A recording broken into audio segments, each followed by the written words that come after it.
Hi friends, ఈరోజైతే మీకు క్లియర్గా కొంతమంది అడుగుతున్నారు భయ్య, ఈ మాస్టర్ స్టడీస్కి విచ్ కంట్రీ బెస్ట్, అసలు యూజువల్గా ఏ కంట్రీ విజిట్ చేస్తే మనకి కెరియర్ బాగుంటుందని. యూజువల్గా అయితే నేను రికమెండ్ చేసేది ఫస్ట్ మీకు కొన్ని కంట్రీస్ గురించి చెప్తా. మీకు ఓకే ఇది నాకు బాగుంది అనిపిస్తే, నేను పర్టికులర్గా ఇప్పుడు నేను యూకేలో ఉంటున్నాను కాబట్టి యూకేనే బెస్ట్ ఆప్షన్ మాత్రం చెప్పను. నేను చెప్తా, కొన్ని కంట్రీస్ నేమ్స్ చెప్తా. యూజువల్గా అయితే మాస్టర్స్కి యూజువల్గా వెళ్ళే కంట్రీస్ అయితే ఫస్ట్ యుఎస్ అండ్ యూకే. ఇవి కాకుండా వెళ్ళే కంట్రీస్ ఏంటంటే ఐర్లాండ్, సింగపూర్ అండ్ కొన్ని European countries like Germany, Spain. జర్మనీలో కొంచెం అదే జర్మనీలో కొంచెం ఫీజెస్ తక్కువ ఉంటాయి కాబట్టి కొంతమంది జర్మనీ కూడా చూస్ చేసుకుంటారు. సో స్పెయిన్ అండ్ ఇటలీ కొన్ని కంట్రీస్ కూడా ఉన్నాయి. సో ఈ కంట్రీస్లో కల్లా కొంచెం బెస్ట్ ఆప్షన్ కంట్రీస్ అంటే యూజువల్గా చెప్తాను. ఒకళ్ళకి వీటిలో వెళ్తే ఎలా ఉంటుంది అని కూడా మీకు క్లియర్గా చెప్తాను. ఫస్ట్ అయితే మీకు జర్మనీ గురించి చెప్తాను. జర్మనీ వీసా అనేది అంతగా కొంచెం డాక్యుమెంటేషన్ పార్ట్లో కొంచెం జాగ్రత్తగా అప్లై చేయాలి. బికాజ్ జర్మనీ కంట్రీలో మనం ఏమైనా ఫేక్ డాక్యుమెంట్స్ అప్లై ఒక్కటన్నా మనకి ఏదైనా అటు ఇటుగా డాక్యుమెంట్ మనం ఏదైనా ఫేక్ చేసినట్టు అనిపిస్తే కన్ఫామ్గా యూరోపియన్ కంట్రీస్లో వాళ్ళు 10 ఇయర్స్ ఆర్ 5 ఇయర్స్ బ్యాన్ చేస్తారు. వాళ్ళ కంట్రీలోనే కాదు, మనం యూరోపియన్ కంట్రీస్లో ఏ కంట్రీ కూడా విజిట్ చేయలేం. సో యూకే కాదు, ఎందుకంటే యూకే యూరోపియన్ కంట్రీస్లో నుంచి ఆల్రెడీ డివైడ్ అయిపోయింది. ఆ యూరోపియన్ కంట్రీ నుంచి సపరేట్ అయిపోయింది కాబట్టి యూకే అందులోకి రాదు. సో అది కాకుండా ఇంకే కంట్రీలోకి వెళ్ళాం మనం. బ్యాన్ చేసే not only student visa, A visiting visa కానీ పర్సనల్ వీసా కానీ ఏ వేసినా మనం ఆ కంట్రీలోకి వెళ్ళాం. సో అది ఈ జర్మనీకి ఉండదు. ఇంకా ఎడ్యుకేషన్ పరంగా వస్తే నాకు తెలిసినంత వరకు అయితే అక్కడ మోస్ట్లీ జాబ్స్ అనేవి మోస్ట్లీ అక్కడ ఇంగ్లీష్ కాకుండా వాళ్ళ మదర్ టంగ్ జర్మన్ లాంగ్వేజే వాడతారు. సో జర్మన్ లాంగ్వేజ్లో ఉన్న వాళ్ళకే మోస్ట్లీ జాబ్స్ అనేవి ఈజీగా వస్తాయి. సో మనలాంటి వాళ్ళకి ఇంగ్లీష్ మాట్లాడినా జాబ్ వస్తుందని గ్యారంటీ లేదు. సో జర్మన్ అనేది పక్కన పెట్టేసండి. ఇంకా స్పెయిన్లో మీకు తెలిసిందే కదా, పెద్దగా ఎడ్యుకేషన్ స్పెయిన్లో పెద్దగా కాలేజ్ ఫీజెస్ ఏమి ఉండవు. కొన్ని ఫ్రీ ఎడ్యుకేషన్స్ కూడా ఉంటాయి. మనకి పెయిడ్ ఎడ్యుకేషన్ ఉంటుంది, ఫ్రీ ఎడ్యుకేషన్ కూడా ఉంటుంది. కాకపోతే ఏంటంటే స్పెయిన్లో మనం అనుకున్నంత అంత కెరియర్ అంతలా ఏం లేదు. నాకు తెలిసినంత వరకు అయితే స్పెయిన్లో పార్ట్ టైమ్స్ ఏమి ఉండవు. మోస్ట్లీ మనం చదువుకునే టైంలో పార్ట్ టైం ఏం చేయలేం. మనం లోన్ మనీతోనే డిపెండ్ అవ్వాలి. జాబ్స్ అంటే ఏవో దొరికే ఛాన్సెస్ ఉన్నాయి లైట్గా. బట్ ఏంటంటే స్పెయిన్లో మోస్ట్లీ పార్ట్ టైమ్స్ నో. మనకి ఇక్కడ యూజువల్గా మనం యూకే కానీ అమెరికా కానీ విజిట్ చేసినప్పుడు మనం ఏదైతే పార్ట్ టైమ్స్ చేస్తామో అలాంటి పార్ట్ టైమ్స్ స్పెయిన్లో ఉండవు. ఎందుకంటే యాజ్ అ స్టూడెంట్గా ఉన్నప్పుడు మనం పార్ట్ టైం చేసుకునే ఛాన్స్ ఉంటుంది, కానీ పార్ట్ టైం యాక్చువల్లీ ఇచ్చేవాళ్ళే లేరు అసలు స్పెయిన్లో. ఎందుకంటే యూకే అండ్ యూఎస్లో మామూలుగా రెస్టారెంట్స్ అని, మెక్డీ అని, కేఎఫ్సీ అని సంథింగ్ ఇలాంటివి ఉంటాయి. ఇలాంటి రెస్టారెంట్లో కానీ వాల్మార్ట్ అని ఎక్కడో చోట మనం పార్ట్ టైం చేస్తాం. బట్ స్పెయిన్లో అలా ఏం ఉండదు. మనం పార్ట్ టైం చేసేలాగా ఎక్కడ కూడా ఎంప్లాయ్మెంట్ ఉండదు. సో ఉంటే ఫుల్ టైమే ఉంటుంది, కానీ పార్ట్ టైమ్స్ ఉండవు స్పెయిన్లో. సో అదొక డిసడ్వాంటేజ్. అండ్ మనం సర్వే అవ్వడానికి చాలా స్పెయిన్ వెళ్ళిన తర్వాత మనం సర్వే అవ్వాలంటే చాలా కష్టం. అండ్ దట్ టు అకామిడేషన్ చాలా పీక్స్లో ఉంటుంది కాస్ట్. ఎందుకంటే నీ కాలేజ్ దగ్గరలోనే నువ్వు ఎందుకంటే ట్రాన్స్పోర్టేషన్, అకామిడేషన్ రెంట్ కొంచెం ఎక్కువ ఉంటుంది కాబట్టి. సో స్పెయిన్లో చాలా సఫర్ అవ్వాల్సి వస్తుంది ఫస్ట్ మన స్టూడెంట్గా ఉన్న తర్వాత. ఒకవేళ ఫుల్ టైం మనకి తర్వాత మనం ఎక్కడికి చోట రీలొకేట్ అయినా మేబీ అప్పుడు కొంచెం ఫ్రీగా ఉండొచ్చేమో, కానీ స్పెయిన్ మాత్రం ఫస్ట్ మన ఎడ్యుకేషన్ కంప్లీట్ అయ్యేంత వరకు కూడా చాలా సఫర్ అవ్వాల్సి వస్తుంది. టు బీ ఆనెస్ట్, మనం ఒకవేళ మా దగ్గర మనీ ఉన్నాయి, పర్లేదు మేము సర్వైవ్ అయిపోతాము 1 ఇయర్ ఆర్ 2 ఇయర్స్ అనుకుంటే మాత్రం మీరు వెళ్ళొచ్చు. బట్ స్టూడెంట్గా ఉన్నంతకాలం మీరు పార్ట్ టైం చేయలేరు, అదే పార్ట్ టైం దొరకదు. ఆర్ ఎల్స్ మేము లేదు మేము అయినా సరే ఇంకా చెప్పాలంటే స్పెయిన్ గురించి అర్థమైంది కదా మీకు క్లియర్గా. సో ఇదొకటి ఉంది. ఇంక ఇటలీకి వస్తే ఫస్ట్ ఆఫ్ ఆల్ ఇటలీలో మనకి సర్వే అవ్వడం కష్టం. ఎడ్యుకేషన్ బాగానే ఉంటుంది, fees as usual like UK. Part times కూడా మ్యాక్సిమం కొన్ని చోట్ల అవైలబుల్గా ఉంటాయి. కాకపోతే ఏంటంటే యూజువల్గా ఇటలీలో మీకు ఇండియన్ గ్రోసరీ లైక్ మీ ఫుడ్ చైన్కి వచ్చేసరికి ఫుడ్ దొరకదు. ఇండియన్ ఫుడ్ అట్‌లీస్ట్ ఇండియన్ సంబంధించిన ఏ ఫుడ్ ఐటెమ్స్ కూడా అక్కడ గ్రోసరీస్ దొరకడం చాలా కష్టం. And that first of all Indian food గురించి మర్చిపోవాలి ఇటలీకి వెళ్తే మనం. అది. సో, వన్స్ మీరు ఒకవేళ యూకే విజిట్ చేస్తే మాత్రం అదే యూరోపియన్ కంట్రీ విజిట్ చేస్తే మాత్రం ఇటలీ అయితే చూస్ చేసుకోవద్దు. ఫుడ్ విషయంలో అయితే మీరు కాంప్రమైజ్ అయిపోవాల్సిందే. ఫస్ట్, సెకండ్ థాట్ లేకుండా అక్కడ మీ ఫుడ్ దొరకదు. అండ్ అది కాకుండా వాళ్ళు లోకల్ ఫుడ్ అలవాటు చేసుకుందాం అంటే సింపుల్‌గా చెప్తా. అక్కడ ఇటలీ వాళ్ళు తినే ఫుడ్డు మనం తింటే కన్ఫర్మ్‌గా మాల్ న్యూట్రిషన్ వల్ల పోయే ఛాన్సెస్ కూడా ఉంటాయి. ఎందుకంటే మనం తినే డైలీ రొటీన్ ఫుడ్ వేరు. వాళ్ళు తినే రొటీన్ ఫుడ్ వేరు. సో, దానివల్ల మనకు మాల్ న్యూట్రిషన్ వచ్చే ఛాన్సెస్ కూడా ఉన్నాయి. వాల్టేషన్ వచ్చి లేజర్‌లో పోయే ఛాన్సెస్ కూడా ఉంటాయి. సో, అదే అనమాట ఇటలీలో ఉండే ఛాన్సెస్. రీసెంట్‌గా మా ఫ్రెండ్ ఒక అమ్మాయి ఆహ్, ఎలాగంటే యూ యూకే వచ్చింది. కాకపోతే స్టడీ వీసా మీద. కాకపోతే వచ్చేలోపే కాలేజ్ ఎన్రోల్‌మెంట్ టైం దాటిపోయింది. సో, తను మనీ రీఫండ్ చేసుకుంది గానీ, వీసా వచ్చేసింది కానీ, వీసా వచ్చి యూకే వచ్చేసరికి కాలేజ్‌లో ఎన్రోల్‌మెంట్ అంటే జాయిన్ అయ్యే టైం కొంచెం దాటిపోయింది. సో, దానివల్ల తను కాలేజ్‌లో ఎన్రోల్‌మెంట్ అవ్వలేదు. ఎన్రోల్‌మెంట్ అవ్వకపోగా తను కాలేజ్ జాయిన్ అవ్వలేకపోయింది. అంటే క్యాస్ట్ లెటర్ వచ్చేసింది అని వీసా రాకుండా, అదే కాలేజ్‌లో యాక్సెప్టెన్స్ రాకుండా తను యూకే ఎలా వచ్చింది భయ్యా అని అడిగితే, అంటే తనకు వచ్చింది. కాకపోతే ఆ క్యాస్ట్ లెటర్ వచ్చినప్పుడు దానికంటే ఒక టైం ఉంటది. Enrolment time. ఆ ఎన్రోల్‌మెంట్ టైంలోపు ఇక్కడికి యూకే విజిట్ చేసి కాలేజ్‌లో ఎన్రోల్ అవ్వాలి. వీసా రాగానే ఆ టైంలోపు ఎన్రోల్ అవ్వకపోతే మనం జాయిన్ చేసుకోరు. తర్వాత మళ్ళీ ఒక 1 ఇయర్ అక్కడ తర్వా అర్థమైంది కదా! మళ్ళీ మనం వెనక్కి రావడమో, లేకపోతే మనకి వీసా వచ్చింది కాబట్టి కాలేజ్ జాయిన్ అవ్వకపోయినా 1 ఇయర్ అక్కడ టైమ్ స్పెండ్ చేయడం ఏదో ఒకటి చేయాలింకా. సో, అది. సో, తను మళ్ళీ ఇటలీ ఎళ్ళినప్పుడు అక్కడ సర్వైవ్ అవ్వలేక వితిన్ 1 మంత్‌లోనే తను మళ్ళీ ఇటలీలో ఉన్న యూనివర్సిటీకి ఏదో అప్లై చేసి అక్కడికెళ్ళింది గానీ, వితిన్ 1 మంత్‌లోనే తను రిటర్న్ అయిపోయింది. ఎందుకంటే అక్కడ ఇటలీలో అసలు సర్వైవల్ ఛాన్సెస్ లేవు ఇండియన్స్‌కి మోస్ట్‌లీ. ఆహ్, మోస్ట్‌లీ పారిస్ సైడ్ ఉండొచ్చు గానీ, ఛాన్సే లేదు. ఇటలీ అయితే అసలు ఛాన్సే లేదు. ఇంకా రోమ్, స్పెయిన్ ఇవన్నీ పెద్దగా స్పెయిన్ అంటే ఫ్రీ ఎడ్యుకేషన్ నాకు తెలిసినంత వరకైతే మోస్ట్‌లీ. ఇంక స్పెయిన్ ఇవన్నీ నాకు తెలిసి కెరియర్ ఆప్షన్స్ కాదు. కెరియర్ బాగా ఉండాలంటే వెళ్ళాల్సిన కంట్రీస్ అయితే ఇవి కాదు. ఎందుకంటే మోస్ట్‌లీ ఇలాంటి కంట్రీస్‌లో వాళ్ళ మదర్ లాంగ్వేజే ఎక్కువ డామినేటింగ్ లాంగ్వేజ్‌లా ఉంటుంది. సో, మీ ఇంగ్లీష్ లాంగ్వేజ్‌తో అక్కడ సర్వైవ్ అవ్వాలంటే రోమ్‌లో గానీ, స్పెయిన్‌లో గానీ ఇలాంటి వాటిల్లో సెటిల్ అవ్వాలంటే మీరు సెటిల్ అవ్వలేరు. అండ్ నాట్ ఈవెన్ జాబ్ కూడా దొరికే ఛాన్సెస్ అయితే చాలా తక్కువ.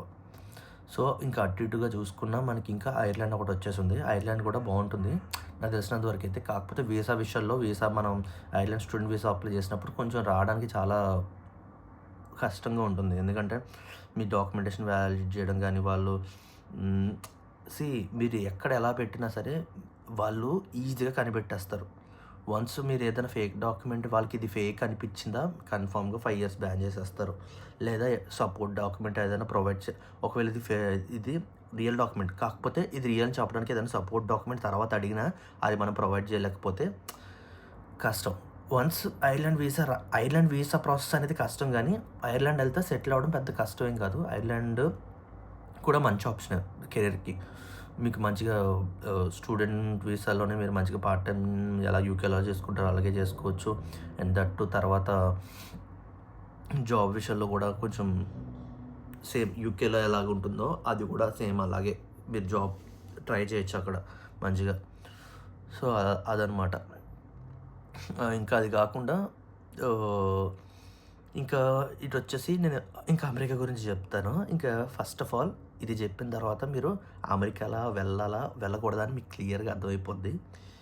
రీసెంట్‌గా లాస్ట్ 3 మంత్స్ అమెరికాలో లాస్ట్ 3 మంత్స్‌లోనే దాదాపు 12 మంది స్టూడెంట్స్ చనిపోయారు. ఇండియన్ స్టూడెంట్స్ అది కూడా. అందులో దాదాపు 8-7 మందే తెలుగోళ్ళే ఉన్నారు. టీఎస్ ఆంధ్ర స్టూడెంట్సే ఉన్నారు. మీకు క్లియర్‌గా చెప్తే ఏంటి చనిపోవడం ఏంటిది ఇదని. అమెరికాలో మోస్ట్‌లీ గన్ కల్చర్ ఎక్కువ. ఇది అందరికీ తెలుసు. లాస్ట్ 3-4 ఇయర్స్ నుంచి మనం చూస్తుంది అమెరికాలో గన్ కల్చర్ బాగా ఎక్కువ అని మనం అనుకున్నదే. గన్ కల్చర్ పక్కన పెడితే అక్కడ ఎలా ఉంటదంటే మోస్ట్‌లీ రేకిజం బాగా ఉంటది అమెరికాలో. ఇంకా రేకిజం అంటే కొంచెం చెప్పక్కర్లేదు కదా! ఇంకా ఇండియన్స్‌ని చూసినా లైక్ బ్లాక్ పీపుల్‌ని చూసినా ఈ ఈ అమెరికాలో ఉన్న కొంతమంది బాగా ఆహ్, ఏదో విధంగా వాళ్ళని ఇబ్బంది పెట్టడానికి చూస్తారు. సో, అదొకటి. రీసెంట్‌గా వాల్మార్ట్‌లో ఒక అమ్మాయి లోపల హీటర్ లోపల లైక్ ఒక యూజువల్ కోల్డ్ స్టోరేజ్ ఎలా ఉంటది, కోల్డ్ స్టోరేజ్ లాంటిదే హీట్ స్టోరేజ్ ఒకటుంటది. ఆ హీట్ స్టోరేజ్ లోపల ఇరుక్కుపోయి చనిపోయింది. మ్యాటర్ ఏంటంటే, లోపల నుంచి అట్‌లీస్ట్ ఏదన్నా ఇలా ఓపెన్ చేసి బయటకొచ్చేలాంటి ఆప్షన్ ఉంటే వాళ్ళొచ్చేవారు. కాకపోతే ఆప్షన్ లేదు. దట్ టూ ఏంటంటే తనసలు అలా ఎలా ఇరుక్కుందా, అది లేదని తెలిసి కూడా తను ఆ లోపల ఎలా ఇరుక్కుంది. పోనీ తన అంతట తాను ఇరుక్కుందని తెలియడం కోసం అక్కడ ఏమైనా సీసీ కెమెరా ఉందంటే, సీసీ కెమెరా ఉంది గానీ దాంట్లో రికార్డ్ లేదు. వాల్మార్ట్‌లో అన్ని సీసీ కెమెరాకి రికార్డ్ ఉంది. ఆ సీసీ కెమెరా మాత్రం రికార్డ్ అవ్వలేదు. అది కూడా ఫుటేజ్ లేదు. ఆ సీసీ కెమెరాకి రికార్డ్ ఆప్షన్ కనెక్షన్ చేయలేదండి. పనిచేస్తుంది గానీ, ఆ సీసీ కెమెరా రికార్డ్ లేదు. సీసీ కెమెరా రికార్డ్ లేదు. మీకు అర్థమై ఉంటది కన్ఫర్మ్‌గా. అక్కడ అన్ని సీసీ కెమెరాలు పనిచేస్తున్నాయి. పోనీ అది పనిచేయట్లేదు, ఔట్ ఆఫ్ సర్వీస్ కాదు. సీసీ కెమెరా పనిచేస్తుంది. కానీ దాని రికార్డే లేదంట. అది రికార్డ్ ఆప్షన్‌లో పెట్టలేదు అని అంటున్నారు. అసలు చెప్పాలంటే ఈ కోల్డ్ స్టోరేజ్, హీట్ స్టోరేజ్ దగ్గరే సీసీ కెమెరాలు మస్ట్ అండ్ షుడ్‌గా రికార్డ్ అయ్యి ఉండాలి. యాస్ పర్ యూఎస్ రూల్స్ ప్రకారంగా ఏవైనా కొంచెం డేంజర్‌గా ఉన్న ప్లేసెస్‌లో గానీ, కోల్డ్ స్టోరేజ్‌లో గానీ సీసీ కెమెరా అవైలబుల్‌గా ఉండాలి. And that two cold storage గానీ, హీట్ స్టోరేజ్‌లో గానీ బయటకి ఒకవేళ ఎవరైనా లోపల ఇరుక్కున్నా బయటకొచ్చేలాగా అక్కడ ఎమర్జెన్సీ బటన్ ఉండాలి. అన్ని కోల్డ్ స్టోరేజ్, హీట్ స్టోరేజ్‌లో ఉంటది. కాకపోతే హీట్ స్టోరేజ్‌లో లేదు.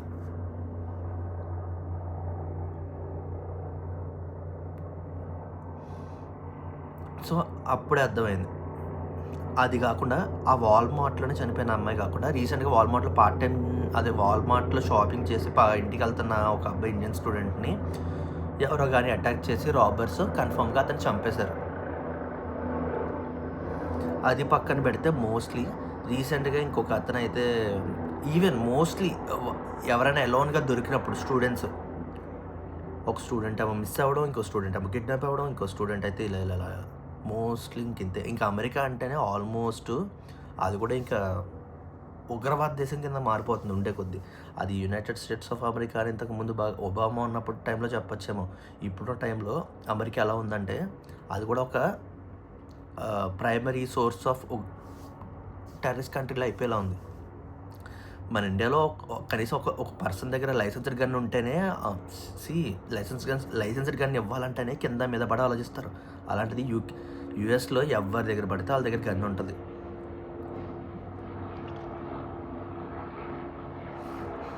అదే వింత.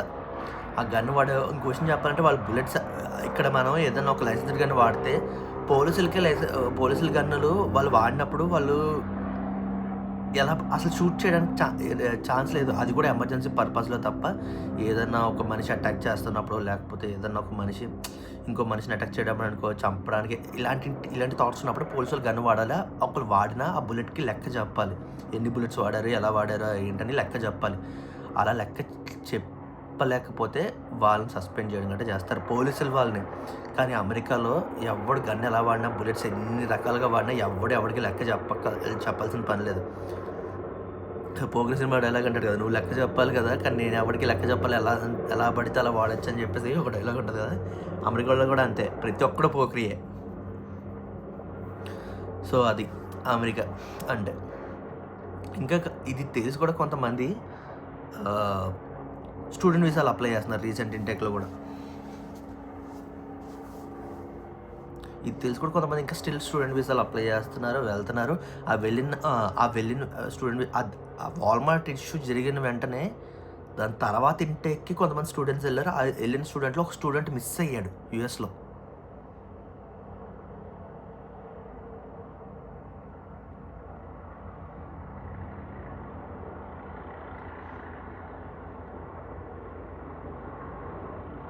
ఆ స్టూడెంట్ పేరు ఏంటో తెలుసా? సాయి శ్రీనివాస్. అతను ఇలా యూఎస్‌లోకి అడుగుపెట్టాడు, అకామిడేషన్‌లో జాయిన్ అయ్యాడు, కాలేజ్‌లో ఇలా జాయిన్ అయ్యాడు. జాయిన్ అయిన వితిన్ 1 వీక్ ఆర్ 2 వీక్స్ తర్వాత అలా బయటికెళ్ళాడు. ఆ బయటికెళ్ళిన మనిషి వెనక్కి రాలేదు. అతను ఎక్కడికి పోయాడో తెలీదు. అతను ఎలా మిస్ అయ్యాడా, కిడ్నాప్ అయ్యాడా ఏమీ తెలీదు. అసలు మనిషే లేడు, కాంటాక్ట్ లేదు. లాస్ట్‌గా అతను ట్రేస్ అవుట్ చేసింది ఆల్మోస్ట్ న్యూజెర్సీలో. అది న్యూజెర్సీ సిటీ, న్యూజెర్సీ ఔట్‌స్కట్స్‌లో చూసారంట. అవుట్‌స్కట్స్ అంటే అవుట్‌స్కట్స్ కాదు, న్యూజెర్సీలోనే లాస్ట్ అవర్. తర్వాత అతని ఫోన్ స్విచ్ ఆఫ్ అయింది. ఇప్పుడు ఆ ఫోన్ అతని దగ్గర ఉందో లేదో, అతను అసలు ఎక్కడికి పోయాడో ఎవ్వరికీ తెలీదు. ఇప్పటికొచ్చి ఇంకా అది సార్ట్ అవుట్ అవ్వలేదు. 3 మంత్స్ అయింది ఆల్మోస్ట్. ఆ స్టూడెంట్ ఆ శ్రీనివాస్ అనే అబ్బాయి ఏమయ్యాడో కూడా, సాయి శ్రీనివాస్ అనే అబ్బాయి ఏమయ్యాడో కూడా ఎవరికీ తెలీదు. అది పక్కన పెడితే ఇంకా అమెరికా. ఇంకా పార్ట్ టైం, ఇంకా పోనీ కెరియర్ విషయానికి వద్దాం. పార్ట్ టైమ్ ఉంటదా అంటే చాలా దొరకడం పెద్ద మేజర్ టాస్క్ అది. ఇంకా పార్ట్ టైమ్ కొట్టామా అంటే ఇంకా మనకి లక్ మీద బేసే ఉంటది పార్ట్ టైమ్ అంటే. మోస్ట్‌లీ కొంతమంది తెలిసినోళ్ళు ఎవరైనా ఉంటే వాళ్ళ ద్వారా జాయిన్ అయిపోవచ్చు గానీ, మనం ఇండివిడ్యువల్‌గా పార్ట్ టైమ్ ఎతుక్కోవాలంటే అది పెద్ద మేజర్ టాస్క్. అది కూడా మనం పార్ట్ టైమ్ చేయాలంటే 1,00,000 రూల్స్ వస్తాయి స్టూడెంట్‌గా ఉన్నప్పుడు. కాలేజ్ పర్మిషన్ అని, అదని, ఇదని ఏదో ఉంటాయంట. నాకు తెలిసినంత వరకైతే పార్ట్ టైమ్ చేయడానికి కాలేజ్ నుంచి 1,00,000 పర్మిషన్లు అవేవో ఉండి గానీ చేయలేమంట. సో, అదొకటి. ఇది కాకుండా ఇంకొకటేంటంటే, వన్స్ మీరు స్టూడెంట్స్ అయిపోతే పోస్ట్ వర్కింగ్ వీసా అప్లై చేస్తారు కదా! అదే తర్వాత నెక్స్ట్ 3 ఇయర్స్ జాబ్ వెతుక్కోవడానికి. అది ఉన్నప్పుడు మీకు మోస్ట్‌లీ ఎవరికీ కూడా జాబ్స్ దొరకవు. అవి దొరక్కపోగా ఏం చేస్తున్నారంటే, బ్యాక్‌గ్రౌండ్ ఇంకా జాబ్ చేస్తున్నట్టుగా ఏవో రన్ చేపించుకొని హెచ్-1బీలు అప్లై చేస్తున్నారు. ఒకవేళ ఇంతకుముందు హెచ్-1బీలు రావడం అనేది కన్ఫర్మ్‌గా 50-70% ఛాన్సెస్. ఎందుకంటే అది ఆ ఇయర్ రాకపోతే సెకండ్ ఇయర్ కన్ఫర్మ్‌గా వచ్చేస్తది. సెకండ్ ఇయర్ కూడా రాకపోతే థర్డ్ ఇయర్ అయినా మోస్ట్‌లీ వచ్చేస్తది. కాకపోతే ఏంటంటే ఇప్పుడు కొంతమందికి థర్డ్ ఇయర్ కూడా రావట్లేదు. మ్యాటర్ ఏంటంటే, ఇంతకుముందు ఇచ్చేవే హెచ్-1బీలు ఇప్పుడు అన్ని ఇవ్వట్ల. దాంట్లో సగం కూడా ఇవ్వట్ల ప్రాపర్‌గా. సంవత్సరానికి హెచ్-1బీలు అని రిలీజ్ చేస్తారు కదా! ఆ హెచ్-1బీలు కూడా ఇవ్వట్లేదు ఇప్పుడు. సో, మోస్ట్‌లీ స్టూడెంట్స్ వెనక్కొచ్చేస్తున్నారు. వన్స్ ఆఫ్టర్ 5 ఇయర్స్ తర్వాత లోన్ ఏదో విధంగా క్లియర్ చేసుకొని ఇంక వెనక్కొచ్చేస్తున్నారు. అదే యూఎస్‌లో చేసేది ఇప్పుడు జరుగుతుంది ప్రెజెంట్. అది పక్కన పెడితే ఇంకొకటేంటంటే, స్టూడెంట్స్‌కి నేను క్లియర్‌గా చెప్పేది, యూఎస్ అనేది సేఫెస్ట్ కంట్రీ కాదు. అండ్ మీరు లోన్ కూడా క్లియర్ చేసుకోలేరు. అండ్ ఎలా ఉంటదంటే, మీరు వచ్చిన పర్పస్ ఒకటైతే చేసేది ఒకటి. సో, ఇప్పటికి మీరు ఇంకా యూఎస్‌కి వెళ్ళి జాయిన్ అవ్వాలనుకుంటే జాయిన్ అవ్వచ్చు. ఎవ్వరు మిమ్మల్ని ఆపరు. అండ్ నేను ఇప్పుడు ఉంటుంది యూకే కాబట్టి నేను చెప్తా. మీకు వన్స్ ఇంకొకటి యూఎస్ వీసా గురించి చెప్తా. మీరు యూఎస్ వీసా అప్లై చేశారంటే అది ఓకే. అది రావడం, ఇంటర్వ్యూస్ క్లియర్ చేసుకోవడం ఎంబసీ దగ్గర అది పెద్ద మేజర్ టాస్క్ అది చెప్పాలంటే. ఇమ్మిగ్రేషన్ ఆఫీస్ దగ్గర మిమ్మల్ని ఎలా టార్చర్ చేస్తారంటే, ఇప్పుడు ఉన్న ఇమ్మిగ్రేషన్ ఆఫీసర్స్ కూడా రేకిస్టులు అయిపోయారు. అలా అడుగుతారు క్వశ్చన్లు. మీకు తెలియనట్టు క్వశ్చన్స్ అడుగుతారు. చాలా రీసెంట్‌గా అయితే చాలామందిని వెనక్కి పంపించేశారంట లాస్ట్ ఇయర్. సో, దాన్ని బట్టి డిసైడ్ అవ్వండి. వీసాలు కూడా మీకు వాళ్ళు టఫ్ చేసేసారు. ఇమ్మిగ్రేషన్ రూల్స్ మార్చేసి ఇంకా ఎలా అంటే ఇంకా చెప్పాలంటే, మీ ఒక దానికి బదులు నాకు థర్డ్ డిగ్రీ ఇచ్చినా బాగుండేది కదరా ఇంటర్వ్యూ ప్రాసెస్‌లో, ఈ ఇంటర్వ్యూతో చంపే బదులు అని చెప్పేసి అని అనిపిస్తది. అది యూఎస్ ఉన్న పొజిషన్ ప్రెజెంట్. ఇంకా అది పక్కన పెడితే ఇంక ఫైనల్‌గా నేను చెప్పేది యూకే. ఇంక యూకే అంటారా, మీకు వీసా ప్రాసెస్ అనేది ఈజీగా ఉంటది. మీరు మంచిగా ఒరిజినల్ డాక్యుమెంట్స్ సబ్మిట్ చేసుకుంటే మీకు యూకే వీసా రావడం అనేది 200% ఛాన్స్. నేను చెప్తున్నా 200% ఛాన్స్ ఉంటది. యూకే వీసా అయితే రిజెక్ట్ అయ్యే ఛాన్స్ ఉండదు మోస్ట్లీ. మీరు ఒరిజినల్ డాక్యుమెంట్స్ పెడితే 99% కాదు 200% మీకు వీసా వచ్చేస్తది ఒరిజినల్ డాక్యుమెంట్స్ పెడితే. తర్వాత మీరు క్లియర్ చేసుకోవాల్సింది కాలేజ్‌లో ఉన్న క్రెడిబిలిటీ ఇంటర్వ్యూస్ అని అవన్నీ. అది వీసాలో కాదు. మీకు వన్స్ అడ్మిషన్ రావడానికి కాలేజ్ వాళ్ళు కూడా మిమ్మల్ని చిన్న ఇంటర్వ్యూలు చేస్తారు. అది పెద్ద కష్టమేం కాదు. Piece of shit. చెప్పాలంటే మీకు ఒక జాబ్ ఇంటర్వ్యూ ఎలా ఉంటదో దానికన్నా డెడ్లీ ఈజీగా ఉంటది కాలేజ్ ఇంటర్వ్యూ. సో, అవి జస్ట్ పెద్ద మ్యాటర్ కాదు. అవి క్లియర్ చేసుకొని స్టూడెంట్ వీసా అప్లై చేసుకొని రావడం, ఎన్రోల్ అవ్వడం, జాయిన్ అవ్వడం ఇదంతా చాలా ఈజీ ప్రాసెస్. అండ్ వన్స్ మీరు ఇక్కడికి వచ్చిన తర్వాత పార్ట్ టైం వెతుక్కోవడం అనేది పెద్ద ప్రాబ్లం ఏం కాదు. మీకు కావాలంటే ఇక్కడ కొన్ని అప్లికేషన్స్ కూడా ఉంటాయి, యాప్స్ ఉంటాయి. ఆ యాప్స్‌లో కూడా మీరు షిఫ్ట్‌లు అప్లై చేసుకోవచ్చు. లేదా మీరు బయట ఫ్రెండ్స్ ద్వారా ఎవరి ద్వారైనా రెఫరెన్సెస్ తీసుకోవచ్చు. మీరు వన్స్ సీజన్ స్టార్ట్ అయిందంటే ప్రతి రెస్టారెంట్‌కి వెళ్ళి నాకు ఏ వర్క్ అయినా పర్లేదు, నేను ఏ వర్క్ అయినా చేస్తానని చెప్పేసి అడిగితే కన్ఫర్మ్‌గా ఏదో ఒక రెస్టారెంట్ మీకు 1 ఇయర్ కాంట్రాక్ట్ రాసి ఇచ్చేస్తారు పార్ట్ టైం. షూర్‌గా మీకు మంచిగా అవర్లీ 11.44 ఇస్తారు, అన్నీ చేస్తారు.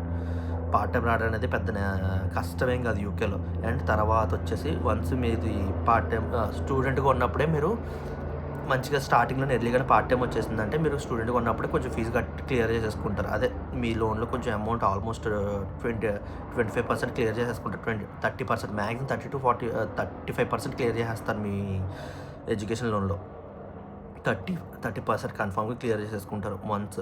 తర్వాత పోస్ట్ వర్కింగ్ వీసా వేసుకున్న తర్వాత మీరు ఫుల్ టైమ్ వర్కర్ కాబట్టి జాబ్ కోసం వాళ్ళని వీళ్ళని గానీ, ఏదైనా కొన్ని కన్సల్టెన్సీస్ గానీ ఆటిల్ని కన్సల్ట్ చేస్తే కన్ఫర్మ్‌గా ఏదో జాబ్ దొరుకుద్ది. మీరు ఇండీడ్‌లో గానీ, లింక్డ్ఇన్‌లో ఇండీడ్ గానీ, లింక్డ్ఇన్‌లో గానీ మీరు అప్రోచ్ అయితే ఈజీగా జాబ్స్ దొరకడం అనేది పెద్ద మ్యాటర్ కాదు.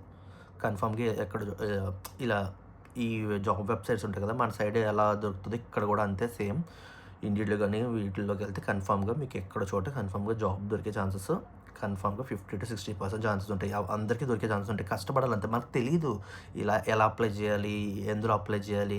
ఏ అసలు దేంట్లోకెళ్ళాలి? తెలియక ఎవరికీ జాబ్ రావట్లేదు కానీ అక్కడ జాబ్ దొరకలేక కాదు. అది ఎతుక్కునే ప్రాసెస్ తెలీదు ఇక్కడికి వచ్చే వాళ్ళకి. అందుకే దొరకట్లేదని చెప్తున్నారు అంతే. అది ఎత్తుకునే ప్రాసెస్ చేస్తే ఈజీగా మీరు ఇక్కడ సర్వైవ్ అయిపోవచ్చు.